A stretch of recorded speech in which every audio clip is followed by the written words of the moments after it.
আসসালামু আলাইকুম everyone, welcome to movies daily blog. কেমন আছেন সবাই? চলে এসেছি আরেকটি নতুন ভিডিও নিয়ে। তো আজকে আমি রান্না করব ছুরি শুটকি দিয়ে আলু ভাজি। এই শুটকিটা আমার শ্বশুরবাড়ির লোক খুব পছন্দ করে এবং শ্বশুরবাড়িতে এই শুটকি বেশি খাওয়া হয়।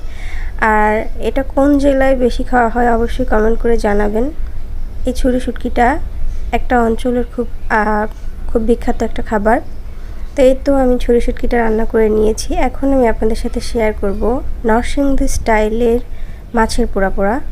মূলত এটা আমার শাশুড়ি রান্না করছে। এখানে পেঁয়াজ, কাঁচামরিচ আর বেশি করে রসুন দিয়ে, তারপরে নুন, হলুদ, ধনে গুঁড়া, মরিচ গুঁড়া সব কিছু দিয়ে তেল দিয়ে মাখিয়ে, তারপর সুন্দর করে মাছটাকে মাখিয়ে আমি অল্প একটু পানি দিয়ে বসিয়ে নিয়েছি। আর এতে দেখেন এখানে আমি ঘরের কাজও করছি।